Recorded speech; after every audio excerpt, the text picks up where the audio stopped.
Guys स्वागत है आपका मेरे चैनल सरकारी बाबू में। तो गाइस आज के हम इस वीडियो में देखेंगे आईसीआर की टेक्नीशियन की स्ट्रेटेजी जो आपको इन 13 दिन के अंदर पेपर पास कराने में मदद करेगी। तो देखिए गाइस, सबसे पहले देख लेते हैं कि जो एग्ज़ाम की डेट आई है उसको देख लेते हैं। तो गाइस जैसा कि आपको पता है कि आपका एग्ज़ाम जो है शेड्यूल हुआ है 28 मार्च को, 2 मार्च को, 4 मार्च को और 5 मार्च को। तो गाइस सबसे पहले तो उनका बैड लक होगा जिनका 28 तारीख को पेपर है, क्योंकि जो यहाँ पे फर्स्ट डे पे एग्ज़ाम देने जाएगा तो वो एग्ज़ाम तो देगा जैसे तैसे, लेकिन जब क्वेश्चन सारे आउट होंगे, बाहर आएंगे, करंट अफेयर्स कहाँ से पूछा जा रहा है, क्या नवंबर और दिसंबर का पूछा जा रहा है या जनवरी 2021 का पूछा जा रहा है, तो उनका बेनिफिट ऑब्वियसली 2 तारीख, 4 तारीख और 5 तारीख वालों को ऑब्वियसली होगा, क्योंकि यहाँ पे सब कुछ पता चल चुका होगा करंट अफेयर्स कहाँ से आ रहे हैं और कैसे उसको किया, किस स्ट्रेटेजी से करना है। जैसा कि मैं अपने हर एग्ज़ाम में अपने एग्ज़ाम टाइम पे ऐसा करता था। ठीक है कि पहले करंट अफेयर्स देख लिए, करंट अफेयर्स आ रही है, बुक्स आ रही हैं, तो वही पढ़ के आता था और वही क्वेश्चंस मेरे को मिल जाते थे डायरेक्ट, और मार्क्स आराम से मिल जाते थे। 4 से 6 नंबर करंट अफेयर्स के ऐसे ही क्रैक कर लेता था मैं। बाकी अपनी स्ट्रेटेजी फॉलो करता था मैं दूसरे पोर्शंस पे। तो अब वो देख लेते हैं बाकी स्ट्रेटेजी। देखो गाइज, ये पेपर को पास करने के लिए ना हमें अपने स्कूल टाइम में वापस जाना पड़ेगा। जैसे कि आपको पता है हम स्कूल टाइम में क्या करते थे, जब मोबाइल तो होते नहीं थे। अगर मैं आज से कम 15 साल पहले की बात करूं, 15 साल, तो तब मोबाइल तो होते नहीं थे, टीवी होती थी, टीवी पे अनलिमिटेड कार्टून मूवीज़ आती थी। जब हमारा एग्ज़ाम होते थे मम्मी हमारा टीवी कनेक्शन कटवा देती थी, है ना। और हम भी खुद लिमिटेड सीरियल्स वगैरह देखते थे।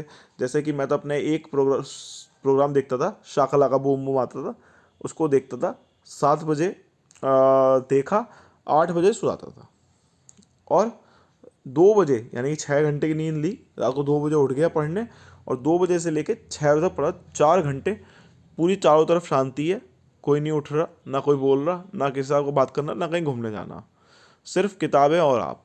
मोबाइल नहीं होते थे जिससे कि आप डिस्ट्रैक्ट होकर शॉर्ट्स देखने लग जाओ, रील्स देखने लग जाओ, वो सब चीज़ें तो होती ही नहीं थी। 2 से लेके 6 तक मैं अपना सुबह तक पढ़ता था, तो वही चीज़ आपको फॉलो करनी पड़ेगी। देखिए, आपका टाइम टेबल किस तरह से होना चाहिए। आपको सुबह 8 बजे तक अपना ब्रेकफास्ट कर लेना है, नहा धो के 8 बजे तक फ्रेश होकर एकदम स्कूल टाइप से जाने से तैयार हो जाना है, और 8 बजे के बाद घर से निकल जाना है अगर पॉसिबल हो सकता है तो। अगर कहीं आप बाहर जाकर पढ़ सकते हैं, कोई रूम वगैरह या लाइब्रेरी, तो वहाँ पे अपनी किताबें ले जाइए, मोबाइल घर पे छोड़ के जाइए, और मोबाइल लेना है तो छोटा मोटा मोबाइल ले लीजिए। 8 से 10 बजे तक बीच में 5-10 मिनट का ब्रेक लेना है हर एक घंटे पे, हर एक 50 मिनट पे 5 से 7 मिनट का ब्रेक लेना है। ठीक है, 2 घंटे आपको यहाँ पे पढ़ना है साइंस को। ठीक है, अब साइंस पढ़ने किताब से जो चीज़ आपको याद नहीं हो रही उसको हाईलाइट कर लेना है, लिखना कम से कम है, हाईलाइट करना है ना, और उसको एक छोटी सी नोटबुक में लिख लेना है कि भाई ये क्वेश्चंस याद नहीं हुए। ठीक है, फिर उसको आपको उसके बाद बीच में पढ़ना है मैथ्स को, है ना। मैथ्स पढ़नी है कम से कम नहीं तो 12 बजे से 3 बजे तक मैथ्स, बीच में वही 5-5 10-10 मिनट के ब्रेक लेने हैं। ठीक है, अब यहाँ पे भी जो फॉर्मूला बेस्ड क्वेश्चंस है उनको आपको रिवाइज कर लेना है, और फिर उसके बाद जो है 5 बजे से 7 बजे तक आपको सोशल साइंस पढ़ना है। ये रूटीन आपको फॉलो करना पड़ेगा। ठीक है, बीच में टाइम आप ज़्यादा निकाल सकते हो तो बहुत अच्छी बात है, कंपटीशन बहुत टफ है। ठीक है, और उसके बाद जो है इन इन जो जो टाइम आपने पढ़ा है, जो भी टाइम आपने पढ़ा है यहाँ पे, इसके जो नोट्स हैं, जो भी आपको हार्ड चीज़ लगी आपने नोट कर लिया। कि मोबाइल से बिल्कुल नहीं पढ़ना है, किताबें आप 50,000 की खरीद डालो चाहे अभी, है ना, लेकिन नौकरी लग गई तो सारे वसूल हो जाएंगे। ओनली किताब से पढ़ना है। ठीक है, जो चीज़ याद नहीं हो रही उसे हाईलाइट कर लो, मार्कर से लिख लो, कॉपी में लिख लो, एक पतली सी नोटबुक बना लो, 30-40 पेज की, 100 पेज की नोटबुक ले लो, 100 पेज की नोटबुक में वो सब चीज़ें नोट डाउन कर डालो। ठीक है, कि ये चीज़ याद नहीं हो रही है। फिर अपना सुबह उठो, ये शाम के 5-7 बज गए हैं, जल्दी सो जाओ, 8 बजे सो जाओ, जिससे कि जब शोर मच रहा है, सब खाना पीना चिल्ला टीवी देख रहे हैं, तब तक आप सो जाओ, और आपको 2 बजे उठ जाओ। हर हाल में पूरा दिन ऐसे बिजी रखो कि 8 बजे नींद आ जाए।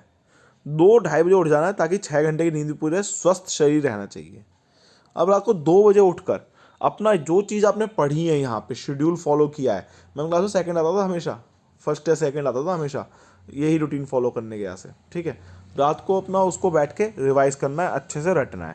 अच्छा, पढ़ना कहाँ से? अब सबसे बड़ी चीज़ तो ये है कि पढ़ तो लेंगे, लेकिन पढ़ें कहाँ से? देखो, 9th और 10th क्लास को आपको बहुत मजबूती से करना पड़ेगा। सारे क्वेश्चंस यहीं से मिलने वाले हैं, चाहे वो साइंस हो, चाहे आपके वो सोशल साइंस हो। आपको एक चैप्टर साइंस का, एक चैप्टर सोशल साइंस का आराम से चलना है, बिल्कुल अच्छे से करना है कंप्लीट। ठीक है, अगर आपको कोई डाउट आ रहा है तो उसको ज़रूर देखिए, उसका टाइम रख लीजिए बीच में 1 से 2 घंटा कि मेरे को ये जो है मोबाइल से, इंटरनेट से देखनी सब चीज़ें। ठीक है, वहाँ पे वो चीज़ देखिए और वो करिए। लेकिन 9th 10th का एक चैप्टर साइंस का, एक चैप्टर सोशल साइंस का, एक चैप्टर मैथ्स का करना है। बाकी बीच में बचा जीके। जीके को आपको मैनेज करना होगा अपने टाइम टेबल के हिसाब से, मोबाइल कम से कम इस्तेमाल करना है। ठीक है, ये चीज़ हो गई, इस तरह से करना है। 9th क्लास और 10th क्लास का अगर आपने अच्छे से कर लिया, साइंस, मैथ्स और सोशल साइंस सबकी हालत एक जैसे हैं। आपको ये मानना है कि आपको 13 दिन कड़ी मेहनत करनी है। अगर आपने कड़ी मेहनत कर ली तो आपका एग्ज़ाम पास करने से आपको कोई नहीं रोक सकता। ठीक है, मेरी स्टडी फॉलो कीजिए, रात को पढ़िए, जल्दी सो जाइए 8-9 बजे, जिससे जब शोर मच रहा है, कोई खाना, कोई टीवी, कुछ, बस सो जाइए आराम से, रात को बैठ के पढ़िए। मोबाइल को हाथ नहीं लगाना, मोबाइल को लॉक करके लॉकर में रख दो अपने। छोटा वाला फ़ोन ले लो, नोकिया वाला, टॉर्च वाला, हो सके तो। ठीक है, किताब से पढ़ो जितना हो सके, है ना, क्योंकि मोबाइल से नहीं होती पढ़ाई। ये 3 चीज़ अगर फॉलो कर ली, है ना, अब उसमें ये जो पेपर है 9th क्लास वाला, 10th क्लास वाला, अगर आपने अच्छे से कर लिया है तो। और जीके में क्या पढ़ना है? जीके में पढ़नी है सारी नदियाँ, सारी रिवर्स, माउंटेन्स, है ना, प्लैनेट्स, प्लैनेट्स पढ़ने हैं, है ना। और ज्योग्राफी, हिस्ट्री में आपको वही सब पढ़ना है ना। युद्ध, मॉडर्न हिस्ट्री और मेडिवल हिस्ट्री, है ना, जो आप जनरल कंपटीशन देखते हैं वो सब, है ना। रिवर्स अच्छे से कर लेना, माउंटेन्स अच्छे से कर लेना, यहाँ से क्वेश्चंस बहुत ज़रूर मिलेंगे आपको। ठीक है, साइंस कर लेना, साइंस तो आपको पता ही है, करना ही है ना। ये सब चीज़ कर लेना। करंट अफेयर्स कहाँ से करना है, कब के करने हैं? करंट अफेयर्स जो आपको करने हैं वो करने हैं आपको, देखो पेपर पहले ही सेट है। जनवरी में 25 जनवरी को शेड्यूल था, पेपर पहले से सेट हो चुका था। कुछ करंट अफेयर्स कहाँ से आएंगे? सितंबर से लेके, सितंबर से लेके दिसंबर तक के करंट अफेयर्स कर लेना। अच्छा, करंट अफेयर्स करेंगे, साथ में जो ओलंपिक्स हुए हैं तो उसमें रिलेटेड पर्सनैलिटी जितनी भी है, कि कौन सा किस खेल से संबंधित है ना, स्पोर्ट्स स्पोर्ट्स पर्सनैलिटी, ठीक है, उनको नोट डाउन कर लेना। पूछा सकता है कौन किस खेल से संबंधित है। ठीक है, तो वो चीज़ अच्छे से कर लेना। करंट अफेयर्स में बाकी चीज़ें भी कर लेना, कि जैसे पहला, अब स्टैटिक जीके में क्या करना है? फर्स्ट इन इंडिया, पहला न्यूक्लियर रिएक्टर कहाँ बना, है ना। पहली सैटेलाइट कब लॉन्च की गई, मतलब कौन सी लॉन्च की गई।